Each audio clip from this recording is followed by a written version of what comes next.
So I'm the dean and the rector of the school. The dean tries to find students and make sure that we're recruiting students and we're admitting good students. Then you have to stay on top of all the records and make sure that all our accrediting agencies have what they need and that we have what we refer to as a culture of evidence that makes everything legitimate and transparent. And then I have to kind of work very much in student services and on the students' spiritual life and make sure that the programming is there for them, that their needs are met and that they're able to grow in their faith while they're with us. And then we've got a lot of assessment that we have to make sure that we're doing what we say we're going to do in our classes and that there's validity and reliability to that.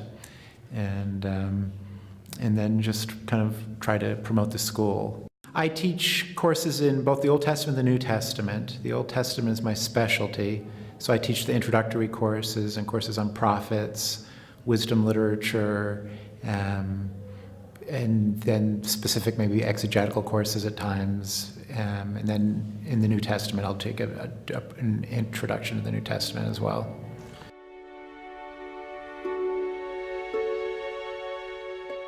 I was in graduate school in basically the middle 2000s, 2002 to 2008.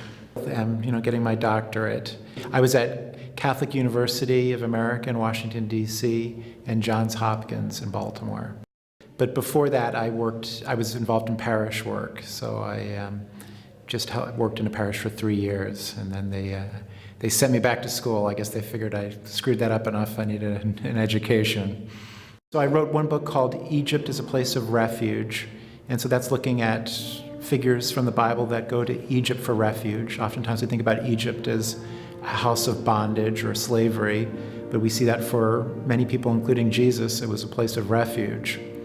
And then the second book I wrote was called David's Successor's Kingship in the Old Testament. And that's really looking at a number of kings and trying to understand governance and trying to understand the kings, I think, in a more positive fashion. A lot of times we only use the Book of Kings to understand the kings, but if we use the Psalms, the Book of Chronicles, the Book of Sirach, I think we have a more complete picture.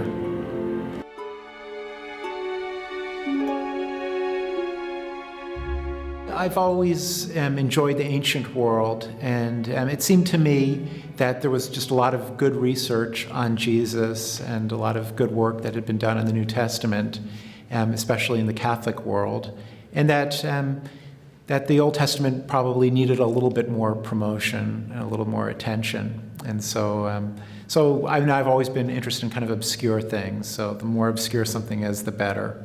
And so I was encouraged by another Franciscan, Father Mike Guinan, to work in the Old Testament. So I think between encouragement and just my own kind of natural interest in kind of older things, I wanted to kind of just look at what was there. And what I always tell everyone is that if the Old Testament was good enough for Jesus, it should be good enough for us. So I just think there's just a hidden wealth of things there. When we talk about the Old Testament, we have to be kind of careful. So that's a Christian terminology. So of course, Jews refer to the Old Testament as the Tanakh, and that's 39 books that they have. And so within those books, you have the Torah, the prophets, and then what we call the writings, which are a compilation of history, historical novels, and wisdom writings.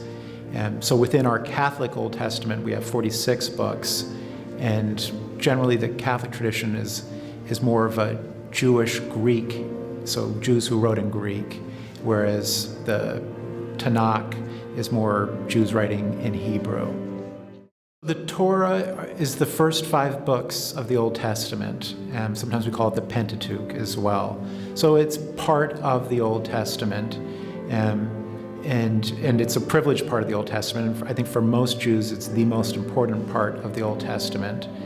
And I think for Christians, we would see Exodus as perhaps the most important book in the Old Testament conventionally.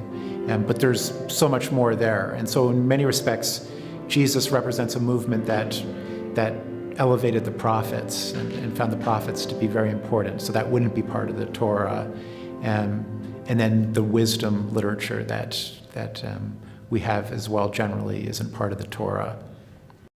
The Judaism of Jesus' time is very complicated, and so I think when we think about Judaism of Jesus' time, we should really think about it a little bit similar to Protestantism, where there are many different groups of Protestants, and there isn't a clear hierarchy, and in many respects they wouldn't recognize each other.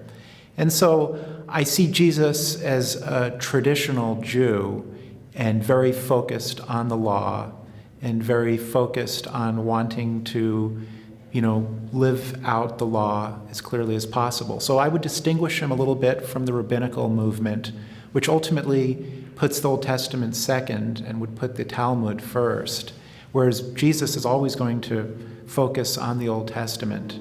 And so I think, therefore, he has problems with the Pharisees because I think they're a little too loosey-goosey with the Old Testament, or as they would, think of it as the Tanakh. And at the same time, Jesus isn't a priest, so he's not going to be similar to the kind of the priestly movement, the Sadducees. So he's kind of a little bit on his own, and ultimately, that's there's just a lot of fine tuning, I think, there. But as you say, a message that's very universal, that's very open to all peoples, and we owe the Jewish people a great debt, because Jesus was a Jew, beyond a shadow of a doubt.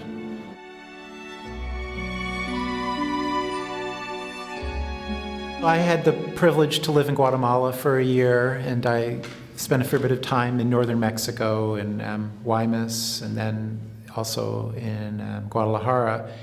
And I think the important kind of connection between Franciscan theology and young Latinos is just that Franciscan theology, I think, really tries to meet people where they are.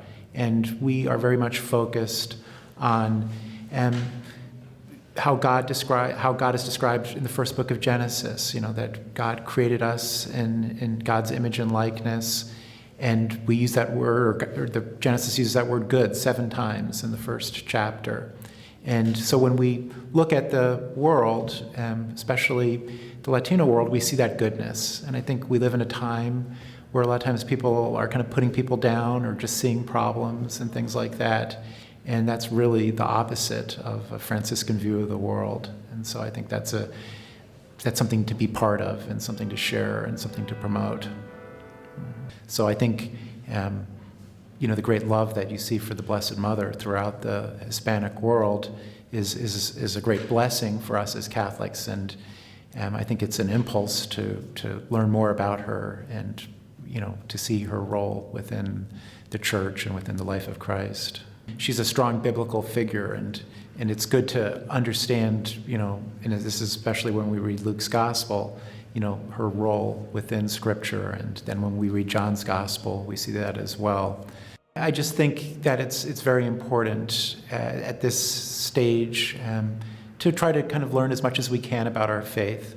My experience in the Hispanic world right now is that there's, a lot of change going on, and a lot of people are more interested in the Bible, more interested in being able to kind of describe their faith. But my experience a lot of times is that Catholics have not really taken that on as strong as they could. And so we just need to encourage Catholics to kind of learn more about their faith and to see how our faith is so biblically based. And so a lot of times Catholics have been a little bit fearful of the Bible or feel like the Bible belongs to Protestants or things like that. And I think that couldn't be further from the case. So I think it's a great opportunity to deepen our faith, and there's many great resources out there to do that.